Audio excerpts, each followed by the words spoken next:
Hola, bienvenido a la clase de hipertensión arterial. La presión arterial resulta de la interacción de factores genéticos y factores ambientales.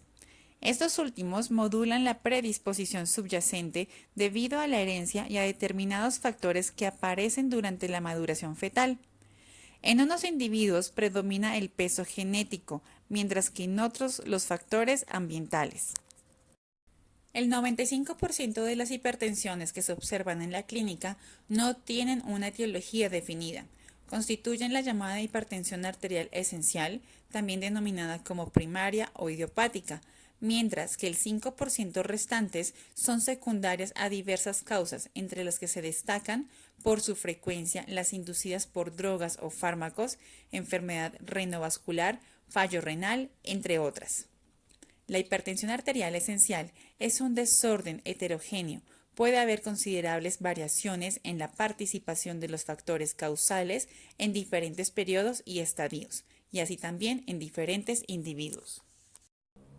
La interacción entre variaciones genéticas y factores ambientales, tales como el estrés, la dieta y la actividad física, contribuyen al desarrollo de la hipertensión arterial esencial.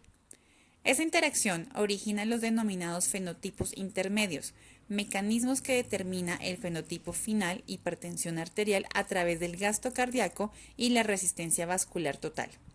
Los fenotipos intermedios incluyen, entre otros, el sistema nervioso autónomo, el sistema renina-angiotensina, factores endoteliales, hormonas vasopresoras y vasodepresoras, así también como el volumen líquido corporal.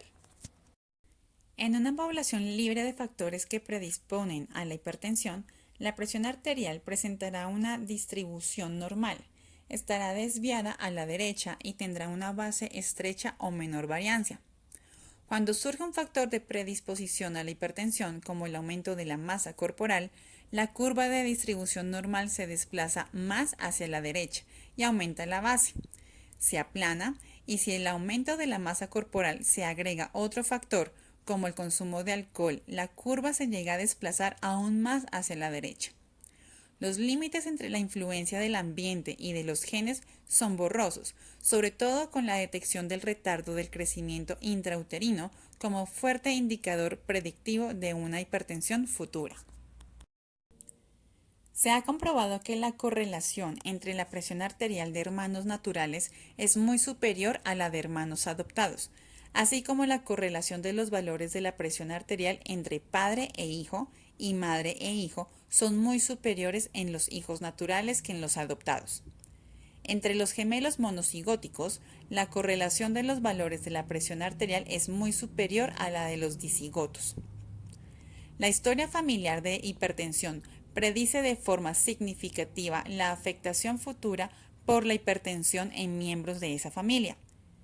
La fuerza de la predicción depende de la definición de historia familiar positiva y del sexo, así como de la edad de la persona en riesgo. Es mayor el riesgo de padecerla cuantos más familiares de primer grado la presenten. Cuando la presentaron a edad más temprana, cuanto más joven es el sujeto en riesgo y para la misma definición y edad siempre mayor en las mujeres. Los estudios de familias han indicado que menos de la mitad de las variaciones de la presión arterial en la población general son explicadas por factores genéticos. Hay muchos genes que pueden participar en el desarrollo de la hipertensión. La mayoría de ellos están involucrados directa o indirectamente en la reabsorción renal de sodio. Si hablamos de los síndromes mendelianos monogénicos, solo del 1 al 2% de los casos de la hipertensión arterial se debe a lesiones monogenéticas. Reúnen las características de la herencia de tipo mendeliano. Se hereda la causa, el impacto ambiental es escaso y se producen por mutaciones específicas de un solo gen.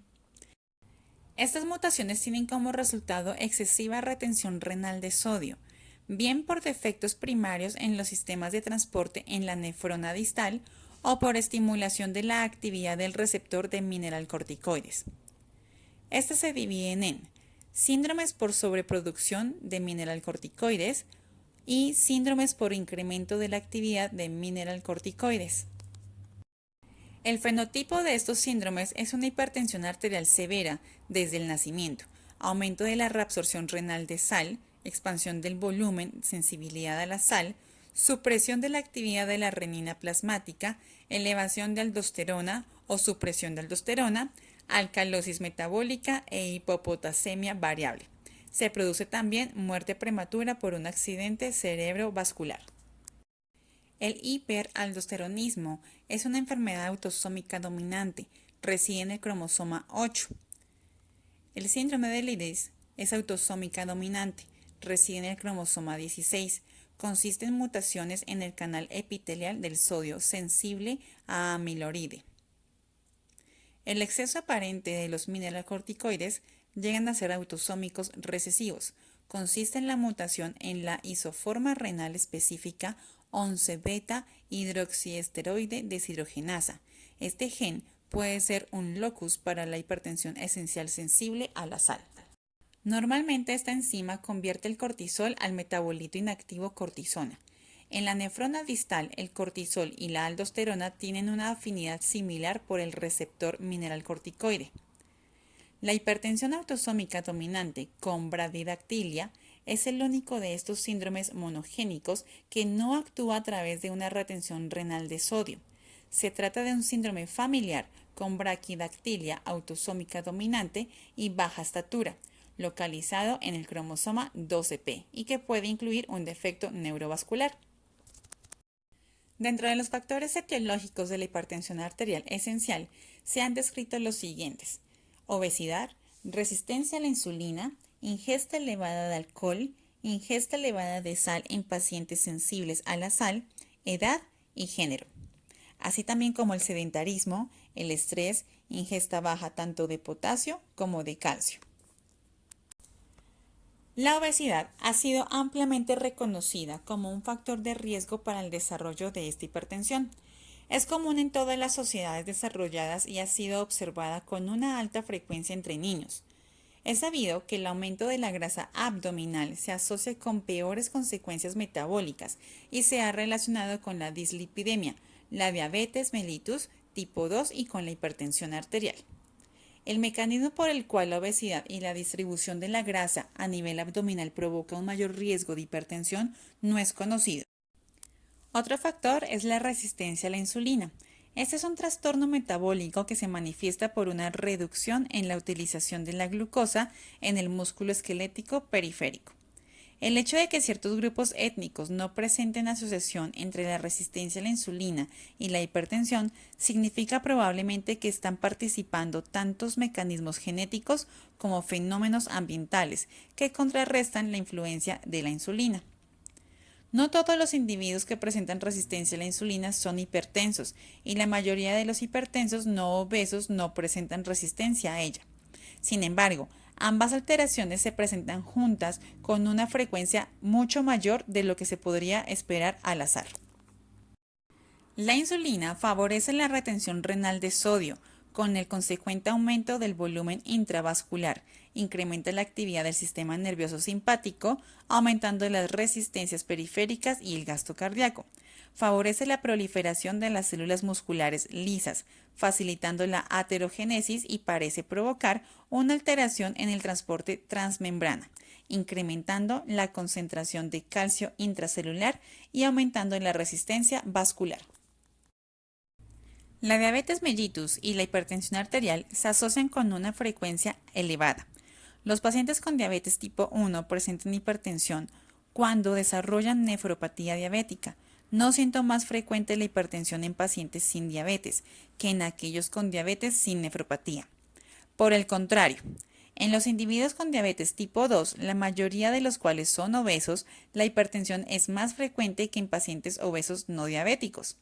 Cuando la diabetes mellitus se acompaña de hipertensión arterial, las complicaciones tales como un accidente cerebrovascular, enfermedad vascular periférica, insuficiencia cardíaca y eventos coronarios aumentan en relación a los pacientes no diabéticos.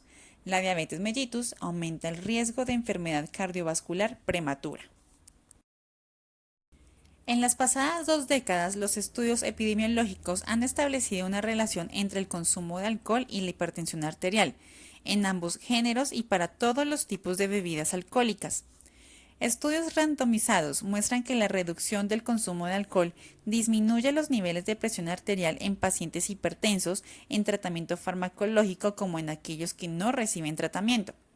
El consumo excesivo de alcohol debe ser considerado como un posible factor de riesgo para la hipertensión arterial. Se han descrito varios posibles mecanismos por los cuales el alcohol media su efecto en la presión arterial. Encontramos aumento de los niveles de renina, angiotensina y o del cortisol. Efecto directo sobre el tono vascular periférico, probablemente a través de interacciones con el transporte de calcio. Alteración de la sensibilidad a la insulina. Estimulación del sistema nervioso central. Depleción de magnesio que podría provocar vasoespasmos en hipertensión arterial. El consumo excesivo de alcohol se relaciona con un aumento de esta presión arterial, así como con arritmias cardíacas, miocardiopatía dilatada y accidente cerebrovascular hemorrágico. La mortalidad por un ACV hemorrágico aumenta en caso de consumo excesivo de alcohol. Existen estudios que sugieren que el consumo moderado de alcohol protege de la enfermedad coronaria y de un ACV isquémico. Se ha descrito que en las personas con consumo moderado de alcohol existe una reducción significativa de las moléculas de adhesión endotelial en comparación con los bebedores importantes o con los abstemios, contribuyendo a la protección contra la aterosclerosis. También se ha observado que el consumo moderado de alcohol tiene efectos sobre los lípidos, principalmente elevando los niveles de lipoproteínas de alta densidad, las HDL, y en menor grado disminuyendo los niveles de las lipoproteínas de baja densidad, las LDL. La mortalidad por enfermedad cardiovascular es menor en personas que ingieren alcohol moderadamente, menos de 2 copas al día. En la ingesta de sal, el aporte excesivo de sodio induce hipertensión por aumento del volumen sanguíneo y de la precarga, lo cual eleva el gasto cardíaco. También puede aumentar la presión arterial mediante otros mecanismos. Se define la sensibilidad a la sal como la disminución de la presión arterial media de 10 milímetros de mercurio o más en relación con el nivel obtenido después de la infusión de 2 litros de solución salina fisiológica durante 4 horas. La distribución de la respuesta a la manipulación sigue una curva de distribución normal. Tanto para normotensos como para hipertensos, el aumento de la edad desplaza la curva hacia la derecha, pero con mayor incremento relacionado cuando en la elevación de la presión arterial con la edad puede ser un reflejo de la sensibilidad a la sal. Se han propuesto diferentes mecanismos de sensibilidad al sodio: defecto en la excreción renal de sodio, vasoconstricción renal y mayores índices de reabsorción proximal del sodio. Aumento de la actividad de intercambiador de sodio e hidrogeniones en los túbulos proximales. Mayor nivel de actividad del sistema nervioso simpático y mayor reactividad presora que la normal. Y por último, disfunción endotelial por disminución de la respuesta del óxido nítrico a cargas de sodio. La sensibilidad a la sal en normotensos se asocia con un aumento del riesgo para el desarrollo de hipertensión, evento cardiovascular y muerte. Edad y género. La prevalencia de la hipertensión arterial en el varón aumenta progresivamente hasta la década de los 70, en que se mantiene o aún se reduce ligeramente. En mujeres el incremento mayor se produce en la década de los 50, aumentando progresivamente hasta la década de los 80. La prevalencia es muy elevada para ambos géneros en la década de los 70 y 80, debido especialmente al componente sistólico.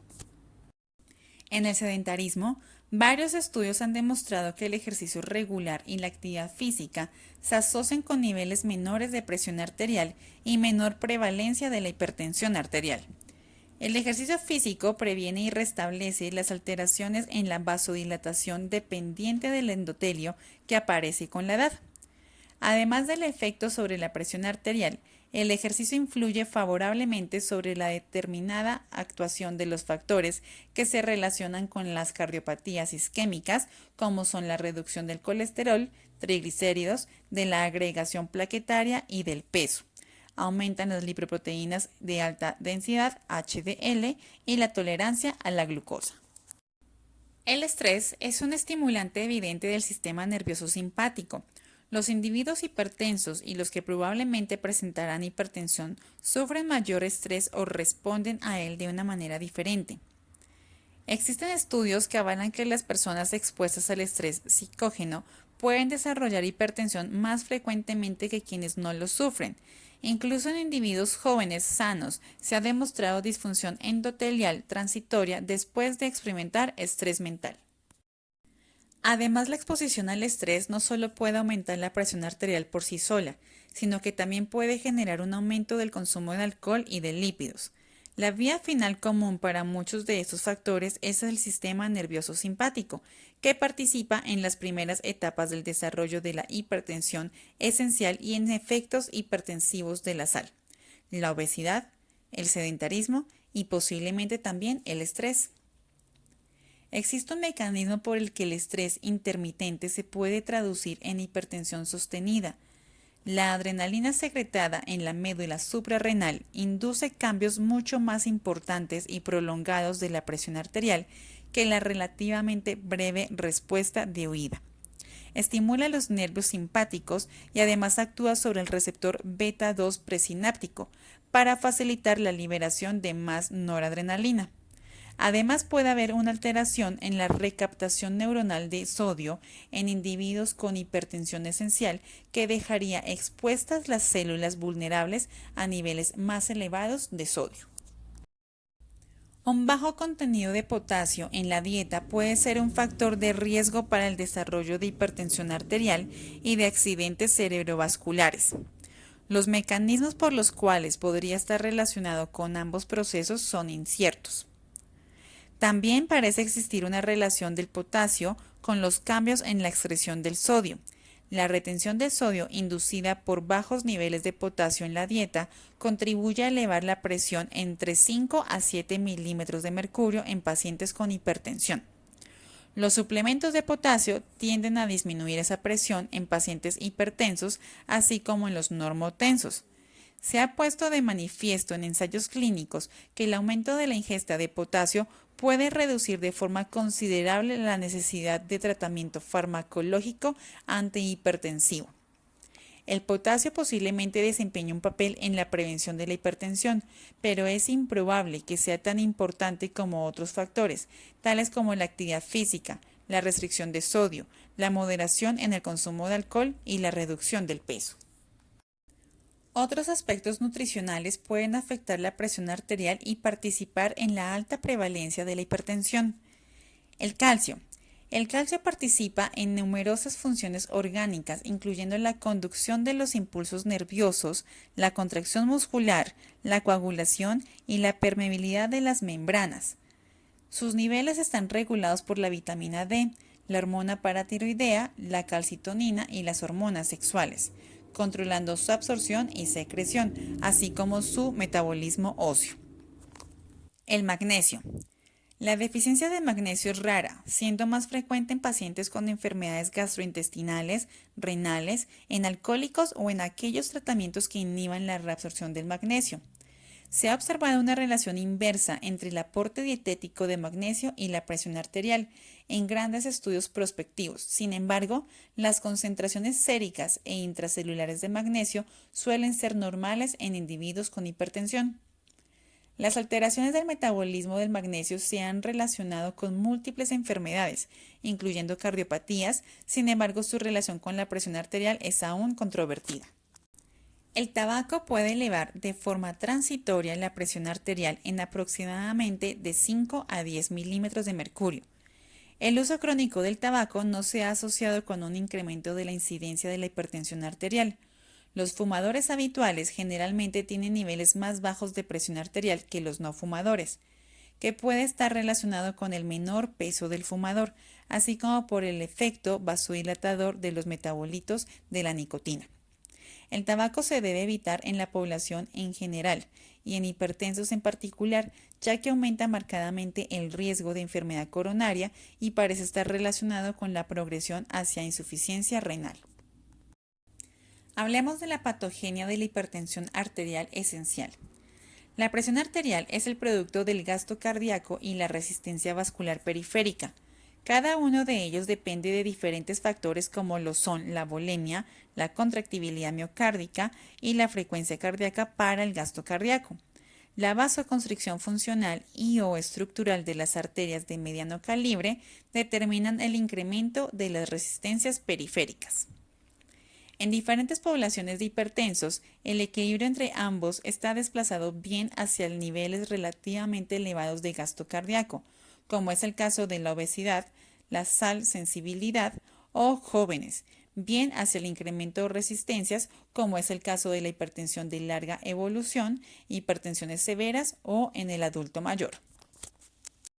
El gasto cardíaco puede aumentar por aumento del volumen sanguíneo, lo que conocemos como precarga, de la contractibilidad del corazón por estimulación nerviosa y de la frecuencia cardíaca. Se ha observado un aumento del gasto cardíaco en algunos hipertensos jóvenes con cifras límite de tensión arterial y circulación hiperdinámica. El aumento de frecuencia cardíaca puede estar en relación con circulación hiperdinámica e hiperactividad simpática. Sin embargo, su elevación es un factor predictivo independiente del desarrollo de hipertensión. Además, tanto el aumento de frecuencia cardíaca como la de su disminución de variabilidad son predictivos de mortalidad por causas cardiovasculares. La hipertrofia cardíaca, mecanismo compensador del aumento de postcarga en la hipertensión, podría constituir también una respuesta primaria a la estimulación nerviosa reiterada y convertirse en mecanismo desencadenante. Se han observado importantes aumentos de la masa ventricular izquierda en los hijos aún normotensos de padres hipertensos. Aunque el aumento de la volemia, la precarga, puede generar hipertensión en la práctica, en los pacientes con hipertensión establecida de volemia es normalmente baja. Sin embargo, el volumen plasmático de forma relativa es desproporcionadamente alto para aquellos niveles de presión arterial. Hay una alteración cuantitativa de la relación presión-volumen de la hipertensión primaria. La autorregulación es un proceso por el cual el gasto cardíaco elevado se transforma en aumento persistente de la resistencia periférica, volviendo el gasto cardíaco a niveles cercanos a los basales, que refleja la propiedad intrínseca del lecho vascular para regular el flujo sanguíneo según las necesidades metabólicas de los tejidos. La vasoconstricción restablece el flujo normal y la resistencia periférica permanece elevada debido a la rápida inducción de engrosamiento estructural de los vasos de resistencia. En la resistencia periférica, el tono vascular está determinado por múltiples factores, aquellos que producen constricción funcional, alteración de la membrana celular, hiperactividad nerviosa simpática y factores derivados del endotelio, y los que originan hipertrofia estructural, como la alteración de la membrana celular, hiperinsulinemia y factores derivados del endotelio. La principal causa de hipertensión, el aumento de la resistencia periférica, reside en el aumento del tono vascular de las arteriolas distales de resistencia, de menos de 1 milímetro de diámetro. También la microcirculación es muy importante en la génesis y mantenimiento de la hipertensión. Los cambios en el gasto cardíaco y resistencias periféricas dependen de la interacción de diversos sistemas que actúan interrelacionados entre sí. Mientras unos tienden a elevar los niveles de presión arterial, dados como la actividad adrenérgica, sistema renina-angiotensina, prostaglandinas vasoconstrictoras, endotelinas y factor natriurético, otros tienden a disminuir, como el óxido nítrico, las prostaglandinas vasodilatadoras y las bradykininas. El sistema nervioso simpático es un mediador clave de los cambios agudos en la presión arterial y en la frecuencia cardíaca. También puede llegar a contribuir de forma importante en la iniciación y mantenimiento de la hipertensión arterial en la hipertensión primaria y secundaria. Dos arcos nerviosos reflejos principales participan en la regulación de la presión arterial. Los barroreceptores de alta y baja presión envían sus señales hasta el centro vasomotor, que a su vez, a través de los nervios parasimpáticos y simpáticos, actúa sobre el corazón y el árbol vascular. El barroreflejo arterial amortigua rápidamente los cambios bruscos en la presión arterial. En la hipertensión sostenida, se reajusta la actividad de los barrorreceptores aunque sin perder su sensibilidad. Esta disfunción facilita la perpetuación de la actividad simpática inapropiadamente elevada de la hipertensión arterial establecida. La mayor liberación de adrenalina y noradrenalina en individuos con hipertensión arterial esencial provoca de forma secuencial aumento de la secreción de renina. En primer lugar, luego se disminuye la excreción de sodio urinario al aumentar la reabsorción tubular y finalmente disminuye el flujo sanguíneo renal y la tasa de filtrado glomerular. Hay un feedback positivo en el sistema nervioso simpático y la angiotensina 2 actúa de manera periférica y centralmente para incrementar la descarga simpática. En el hipertenso joven se encuentran elevados los diversos índices de hiperactividad nerviosa simpática, niveles del sodio y adrenalina, mayor actividad simpática muscular. A medida que aumenta la hipertensión, los patrones hemodinámicos cambian de un gasto cardíaco elevado a un patrón de aumento de resistencia, cambio que se explica por una alteración de la estructura y la respuesta del corazón, vasos sanguíneos y su disminución de la distensibilidad cardíaca e hipertrofia vascular con hiperactividad vascular. Ante esta hiperrespuesta, disminuye el tono simpático, ya que se requiere menor descarga simpática para mantener elevada la presión arterial. El sistema nervioso simpático es responsable de la mayor morbimortalidad cardiovascular que afecta a los individuos hipertensos durante las primeras horas de la mañana. Los niveles de adrenalina comienzan a aumentar al despertar y los de noradrenalina aumentan bruscamente con la bipedestación. Además, también es el responsable del aumento de la frecuencia cardíaca presente en muchos hipertensos, que se ha asociado a un aumento de la mortalidad cardiovascular. La participación del sistema nervioso simpático en la patogenia de la hipertensión es aún mayor cuando coexiste con obesidad. El sistema de renina, angiotensina, aldosterona juega un papel primordial en la regulación de la presión arterial y es un mediador clave del daño a órganos diana, eventos cardiovasculares y progresión de la enfermedad renal. Regula las resistencias vasculares periféricas directamente a través de los efectos de la angiotensina 2, conocida como A2, y el volumen intravascular indirectamente a través de las acciones tanto de la A2 como de la aldosterona. El sistema renina-angiotensina-aldosterona consiste en renina, producida por los riñones, exactamente en las células yuxtaglomerulares localizadas en la pared de la arteriola aferente, contigua a la mácula densa.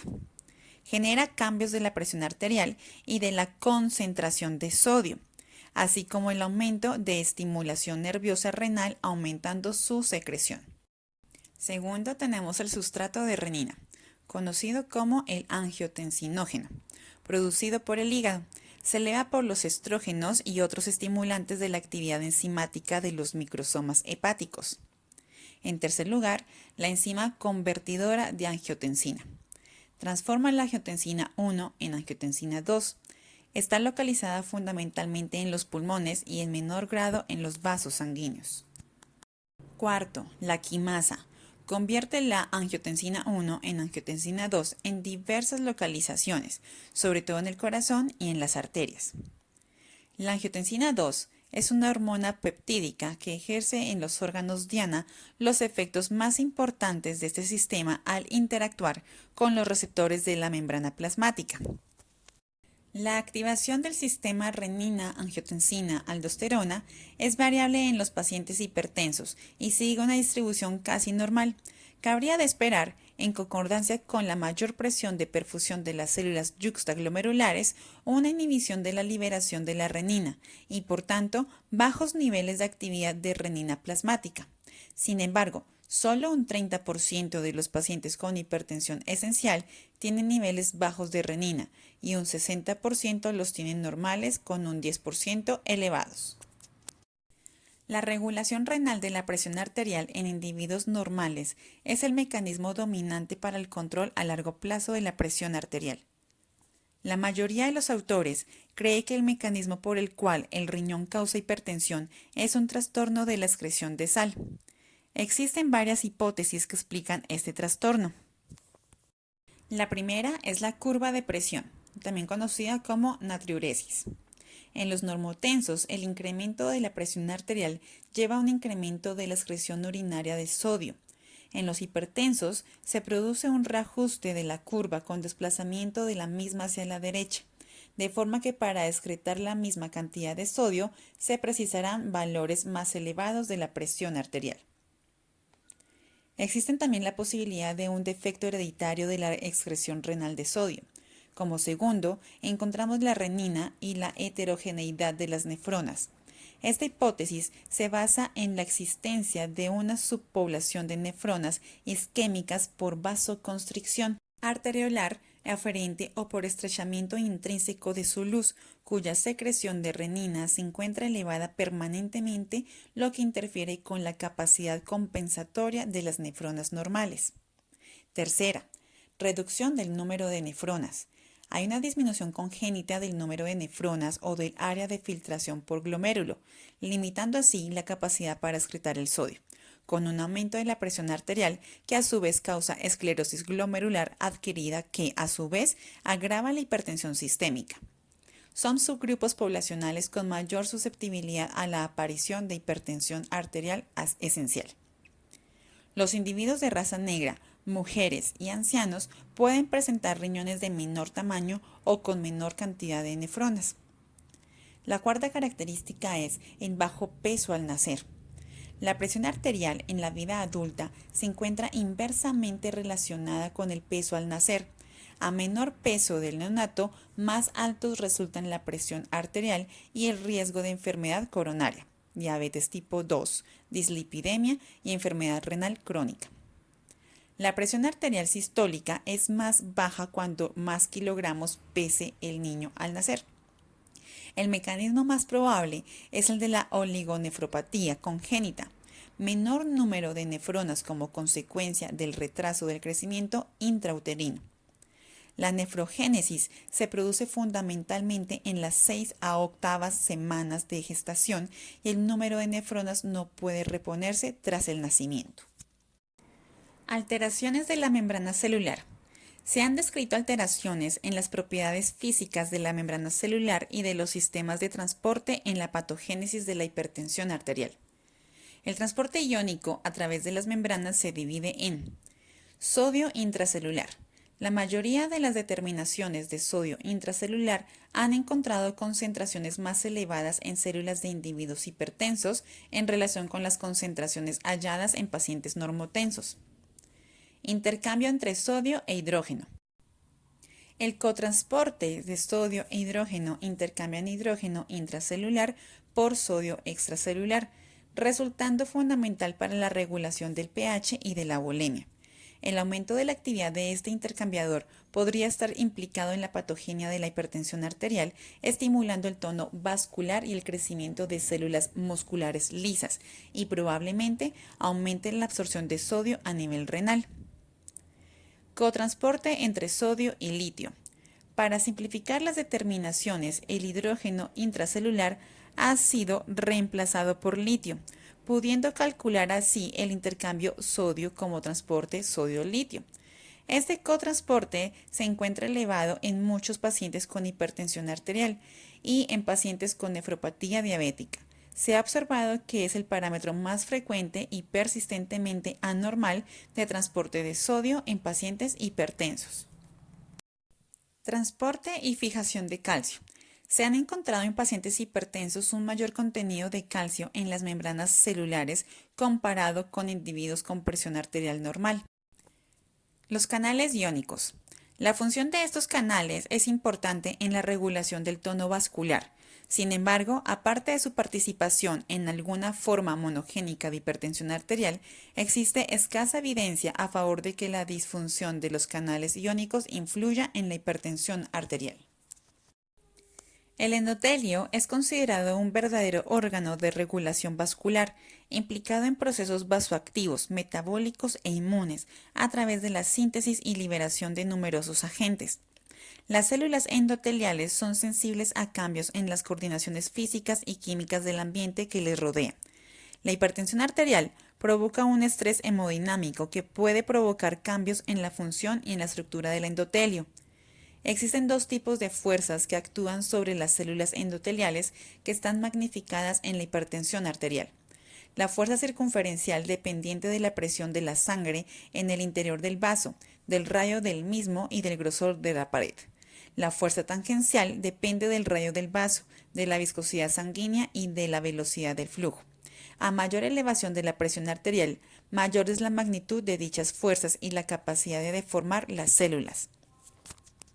Principales sustancias vasoactivas derivadas del endotelio pueden actuar como mecanismos de regulación de la presión arterial. Encontramos el óxido nítrico. Este óxido nítrico es un vasodilatador producido por el endotelio en respuesta a hormonas vasoconstrictoras, siendo fundamental su contribución en el mantenimiento de la presión arterial. Es el principal vasodilatador endógeno. En segundo lugar encontramos el ion superóxido. Se ha estudiado el papel del anión superóxido en relación con la disfunción endotelial. Las circunstancias que provocan un aumento de este ion pueden ser negativas por varias razones. En primer lugar, por eliminar los efectos beneficiosos del óxido nítrico y por otro, por los efectos nocivos del peroxinitrilo. Varios estudios han demostrado que este ion puede actuar como vasoconstrictor. En terceras, tenemos la endotelina. Las endotelinas tienen un amplio rango de acción biológico.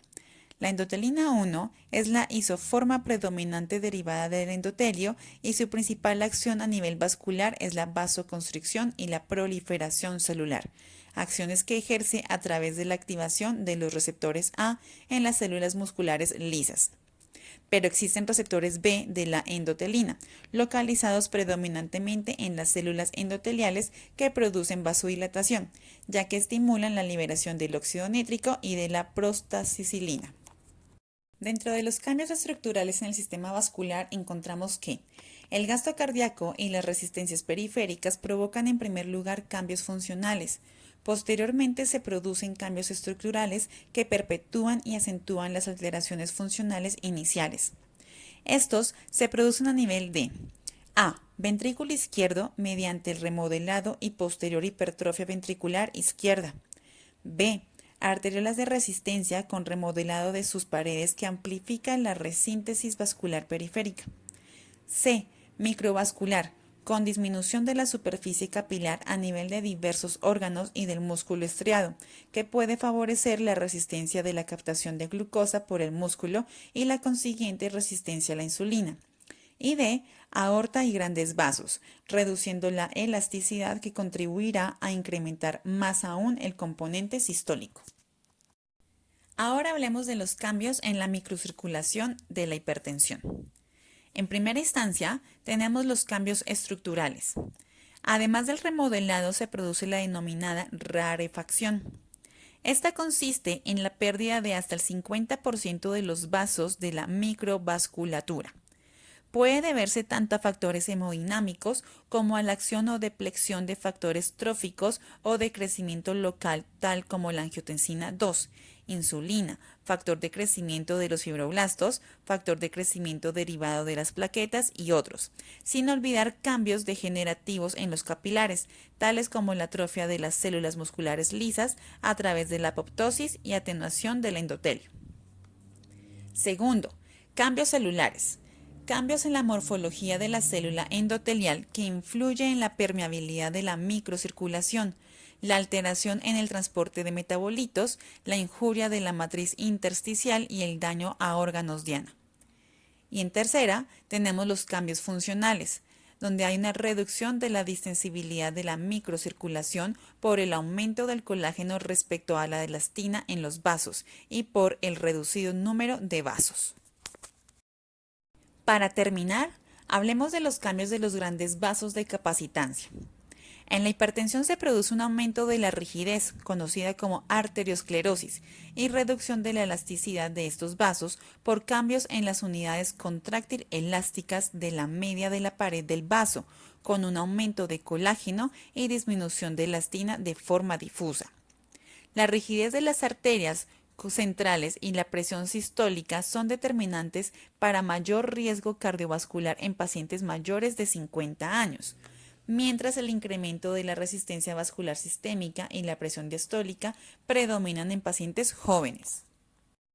Entre los factores estructurales que amplifican la elevación de los valores de la presión arterial está el regreso precoz de la onda de retorno en los vasos de capacitancia. La onda del pulso depende del flujo anterógrado, eyección del ventrículo izquierdo y de la onda de retorno, producida cuando la sangre llega a los territorios periféricos, choca contra resistencias y regresa. En condiciones normales, la llegada de la onda de retorno a la raíz aórtica ocurre en diástole temprana, por lo cual aumenta la presión diastólica y mejora el llenado coronario.